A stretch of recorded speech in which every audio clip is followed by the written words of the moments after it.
Okay. Open your Bible with me again to the book of Ephesians chapter 6. Ephesians chapter 6, I will read only one verse. Ephesians chapter 6, verse 16. Above all, taking the shield of faith, wherewith you shall be able to quench all the fiery darts of the wicked. When you read that place, it's saying that this is the only way. This is the only way. This is the only facility. This is the only provision God has given us by which we will be able to quench all the fiery darts of the wicked. So last week, by the grace of God, we started talking about the shield of faith. So that's what we started talking about last week. And what I'm going to do this week essentially is part 2, is really working the same part that we did last week. I'm probably doing a little bit more than what we did last week. So we're going to do the same thing all over, essentially. Now, one of the things we realize is that God has given us this illustration about faith. And in this verse, it illustrated for us faith as a shield.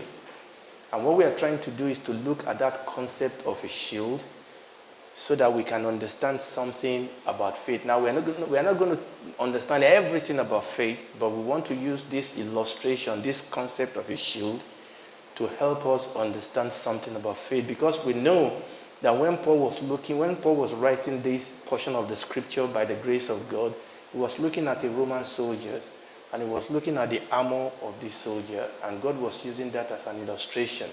And we said that, number one, Paul was not trying to tell us everything about a Roman armor, and the same way he's not telling us everything about the armor of God, but he's telling us some important things that we need to take to heart. The first thing we said last week is that when the Bible talks about the shield of faith, the first thing we said is that the Bible also tells us in so many places that God is our shield. Okay? And that is very important. So the faith is a shield, but the Bible also says that God is a shield. So that immediately tells us that there's a connection between faith and God. And I just want to read one or two places that we read before again, because I think that is very important for us to read. Psalm 84, we read that last week, but let's read it again. Psalm 84, verse 11. We read verse 9 also. Psalm 84, let me read verse 9 first. Behold, O God, our shield, and look upon the face of thine anointed. Verse 11, for the Lord God is a sun and shield. The Lord will give grace and glory. No good thing will he withhold from them that walk uprightly. And we can read a couple of other places there. The Bible says that God is a shield. God is a shield. What does that mean? That God is our defense. Okay? A shield is a defense in day of battle. So when we say God is a shield, we are saying God is our defense. That God is our protector. When we talk about a shield protects. A shield to protect us by his power, by his grace from all our enemies. God is our shield. He protects us against the power of Satan, the power of sin, the power of the world. He protects us from all doctrines, false error. And that is what the Bible means when the Bible says that God is our shield. Okay, and we said last week very, very carefully that faith is a shield, God is our shield. That means that faith, what we call faith, actually depends on the person of God. That's the first thing. There's that connection that when we rupture that connection, that is what gives rise to the responsibility that we were talking about in our Sunday school. Now, I want to read Proverbs chapter 30 verse 5 because there's a connection here that I think is really very important. That connection between faith and God. Proverbs chapter 30 verse 5. And I will read Proverbs chapter 30 verse 5. In fact, let's read it together. 1, 2, go. Every word of God is pure. He is a shield unto them that put their trust in him. Every word of God is pure, and God is a shield unto them that put their trust in him. I want you to notice something in this place. Every word of God is pure. You will have thought that it will say that God is a shield unto them that put their trust in his word. But he didn't say that.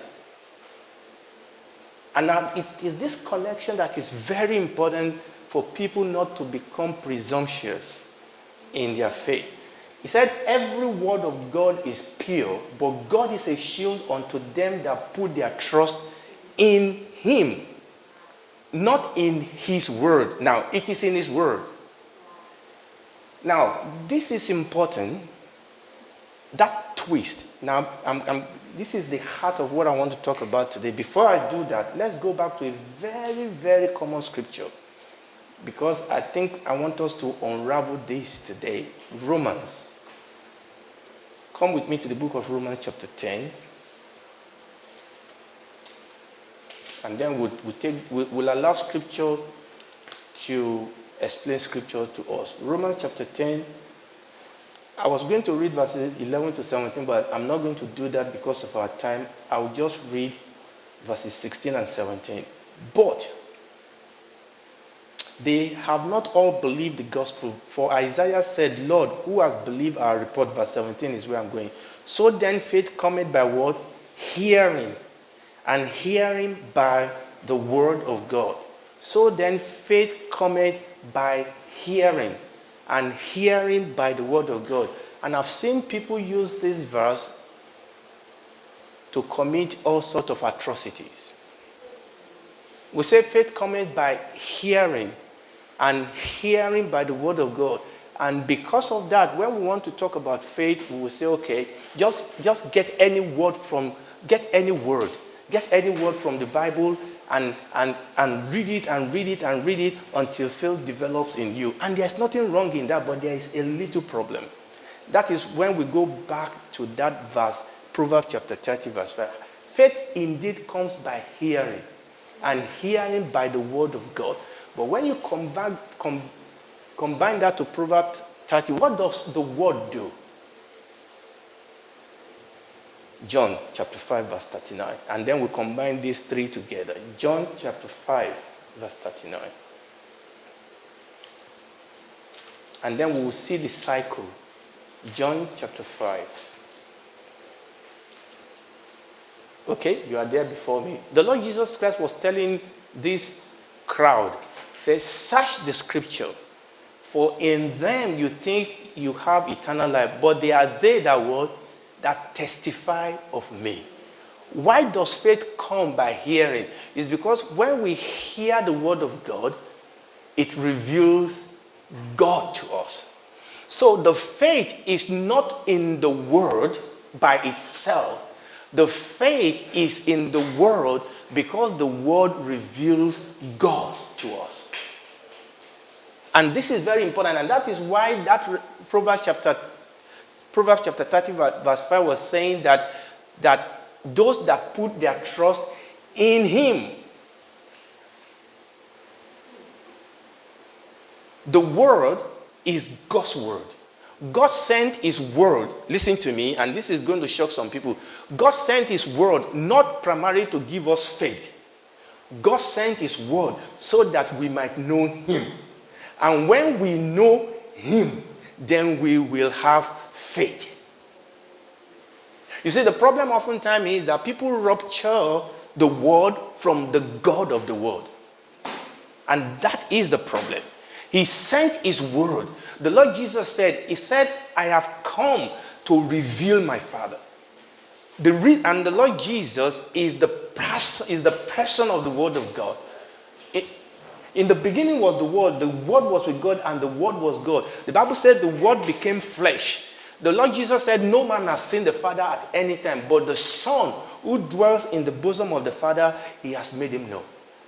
And we need to understand that the primary reason, and I cannot stress this enough, because and I mentioned this last week, if we say let us build our faith, and we must build our faith, Let us build our faith. We need faith, or we can say, okay, we need faith, and I'm going to come to that if time permit me. We can say, we need faith we need to build our faith so that the church can be full, or we need to build our faith so that we can get this or that thing. And then what then happens is that we begin to build our faith compartmentally. Okay? I want to build my faith for this. I want to build my faith for that. I want to build my faith for that. And you will realize that the reason why we do that is because we are developing our faith in God's word, or we are developing our faith in our faith rather than developing our faith in Him. And one of the things I realize is that when you come to know God, you have a complete faith. Is somebody listening to me now? Okay, when we understand what he was saying over there, please give me back that Proverbs chapter 30 verse 5. That when we understand that God has not called us to have faith in our faith, what God has called us is to have trust in Him. And that the purpose of the Word of God essentially is to bring us into a knowledge of God. And it is in knowing God that we will trust in Him. I mean, for example, when I don't have to go through all this, we must be careful that we don't separate between the Word of God and the God of the Word. Faith comes when through the Word we have a revelation of God, whose Word it is. The Word is a messenger that brings us to God so that we can believe in God.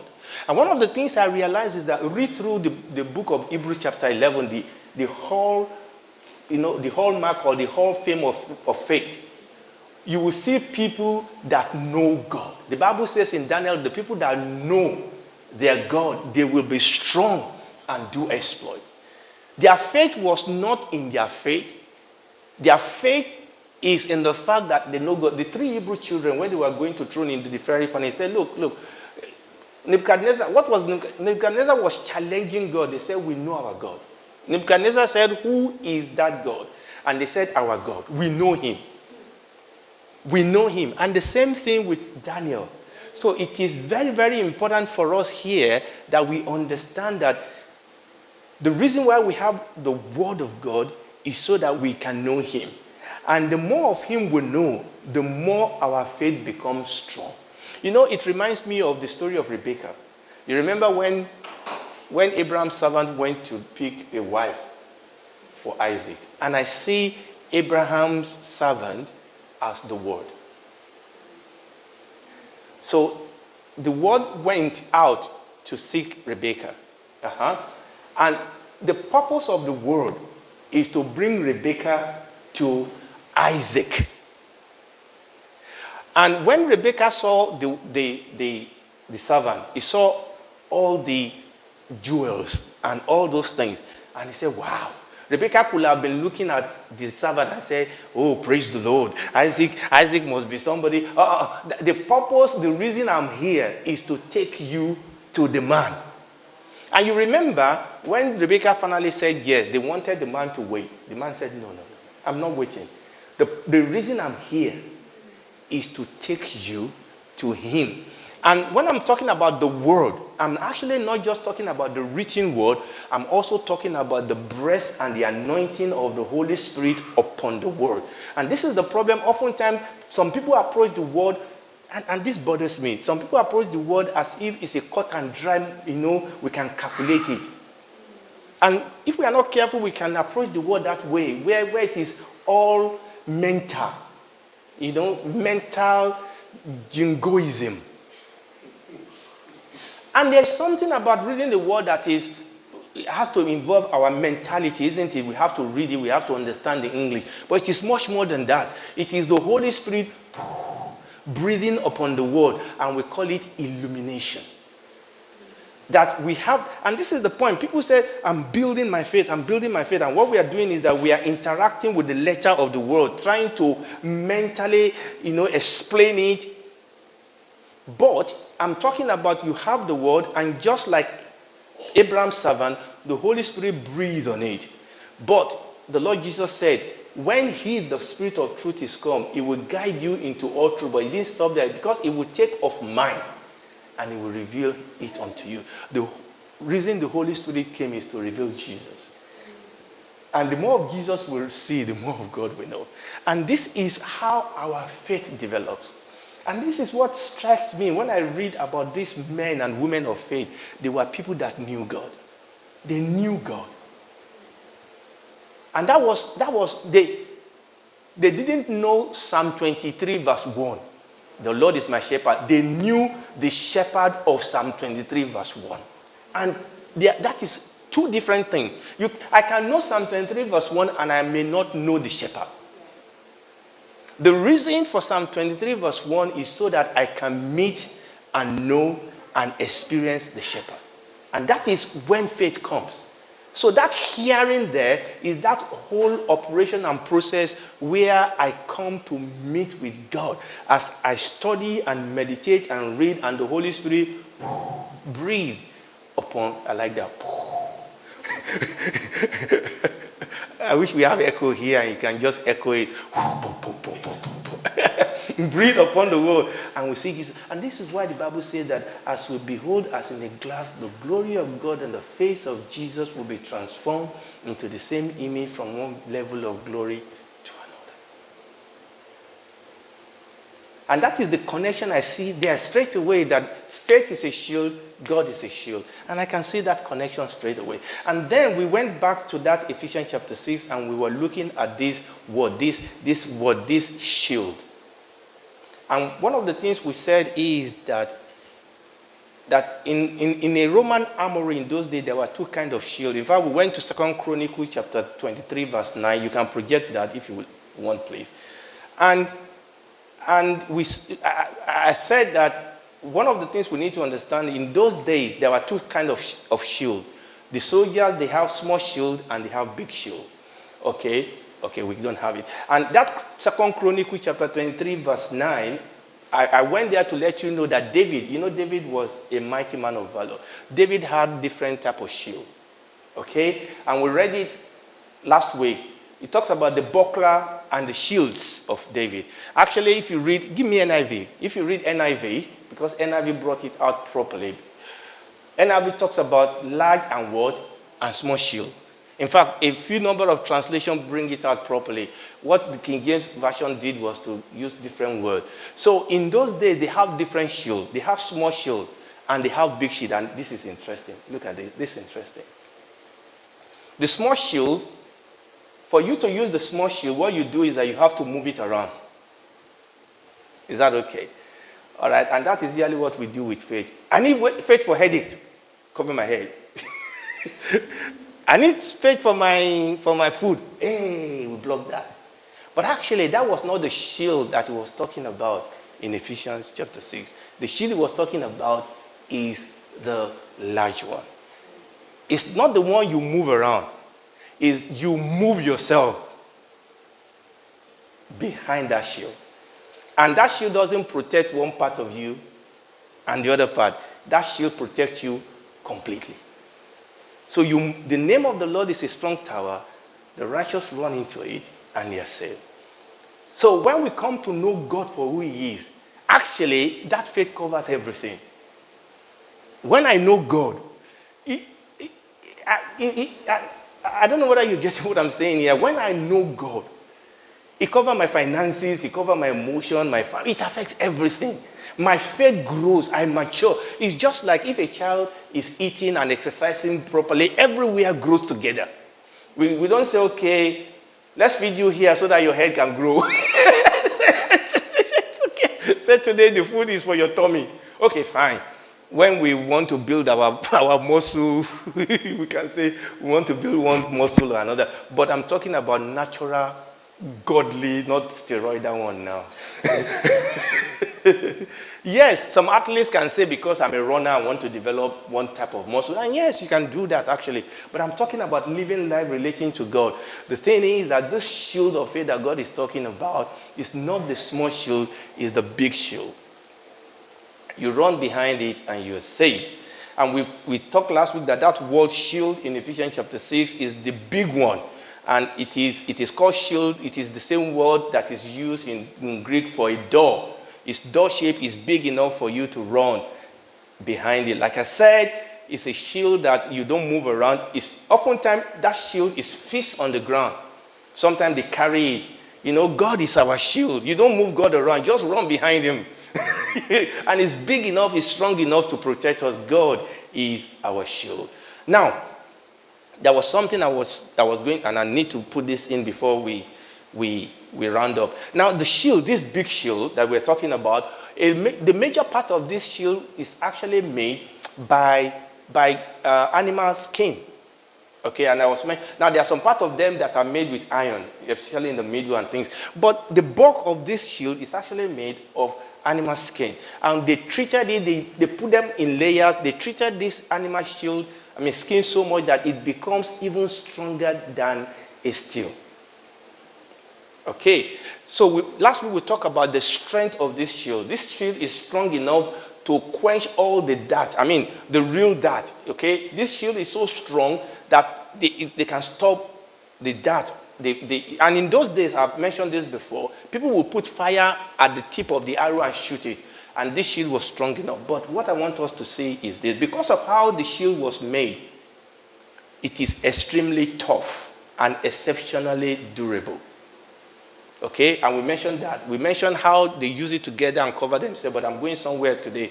However, now this is very important. Because of the nature of that shield, it can become stiff and breakable over a period of time if it wasn't properly taken care of. Now, this is very important. Therefore, it was necessary for a Roman army to know how to take care of the shield. Because of the material that this shield was made, there's something a Roman soldier have to do on a daily basis to keep the strength, the durability of the shield. So, the Roman soldier, this is what they do. Every day, there's a schedule that a Roman soldier will follow. I was watching a film about, this was an American film, the army that goes to war with their dog. Do you know that the dog handler, what they do is that they have to develop a relationship between the soldier and their dog. That's the way they do it. In fact, I was watching this film where the soldier was retired and the dog was going to be killed, but there was so much attachment between her and the dog that she actually made a campaign because they were going to put the dog down, they were going to kill the dog. But the dog was like a child to her because they bonded so much. And she went on this campaign, they finally released the dog for her to keep. And it's the same thing. There's a bond between a Roman army and the shield. And this is what the Roman soldier will do, a daily schedule. Each morning, the soldier, using a piece of cloth saturated with oil, will begin to rub that heavy ointment into the leather portion of the shield to keep it soft, supple, and pliable. I'll say that again. The Roman army have to do this every single day. Take a oil. You wake up, the first thing you do, you take an oil. You get a cloth, dip it, soak it in that oil, and start shining your shield. You are not doing that for beauty. You are doing that because you know that if you don't do that, that shield won't protect you. Failure to do that actually can lead to a certain death because that shield will break. That's exactly the same thing with our faith. We cannot depend on yesterday's faith. This is why when the children of Israel were in the desert and God gave them manna, they have to pick it every single day. Faith comes by hearing, not by having heard. We have to continue hearing. And what I mean is that we have to tend to our relationship with God. Every relationship, and this is why people struggle with, distant relationship. This relationship has to be tended, has to be mended, has to be cultivated, and it's the same thing that every single day, just like the Roman soldier must tend to his shield, we must tend to our relationship with God. For our faith to be strong, for our faith to be pliable, for our faith to stay ready. This tells us that our faith, like the shield in Paul's illustration, require frequent anointing of the Holy Spirit. frequent anointing of the Holy Spirit. The Holy Spirit must help us in this relationship. And this is why we study the Word. This is why we pray. This is why we fellowship with God on a daily basis. It's so that we can keep our relationship with Him fresh and strong. And by doing that, our faith will be there all the time. You know, oftentimes, and I'm going to round up now, people make walking by faith so complicated. As far as I'm concerned, faith is knowing God. It's just as simple as that. Faith is knowing God. The Bible says faith is the evidence of things hoped for. Oh, faith is the substance of things hoped for, the evidence of things not seen. What do I hope for? What don't I say? God is the ultimate being I don't say. Is the one, the Bible talk about Jesus, that is our hope. And one of my songs, our hope from heaven, is the ultimate hope. And I realized that the more I come to know God, the more faith I have. Faith for everything and faith for all situations. I think we're going to stop there. Praise the Lord. Let's stand up on our feet. So what we are saying today is that we have a part to play. The Bible says that draw near unto God, and He will what? And He will draw nigh unto thee. Seek you first the kingdom of God and His righteousness, and all these things that shall be added unto you. I've quoted this verse earlier on. The people that know their God shall be strong and do exploit. David said, one thing have I desired, and that will I seek after, that I may dwell in the house of the Lord, to behold His beauty, and to inquire in His temple. That is the secret of all these men of faith. They know God. All these women of faith, they know God. And that is the only way we are going to walk in faith. Hallelujah. And I believe that as we cultivate our relationship with Him, and this is why when people talk about having our private devotion, it's not supposed to be, just do something so I can get the pastor back off my back. No, it's because it is as important as that. Just as important as this Roman soldier know that I have to do this.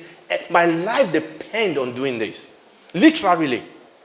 My life depends. And when we begin to understand that every day, my relationship, my life actually depends on me protecting and cultivating my relationship with God, then I will not allow anything to hinder that relationship. Not sin. Not the flesh. I will protect that. And you see, when you read the life of our Lord Jesus Christ, you will see that He protected His time with His Father. He protected that time with His Father. Hallelujah. Father, we give you praise.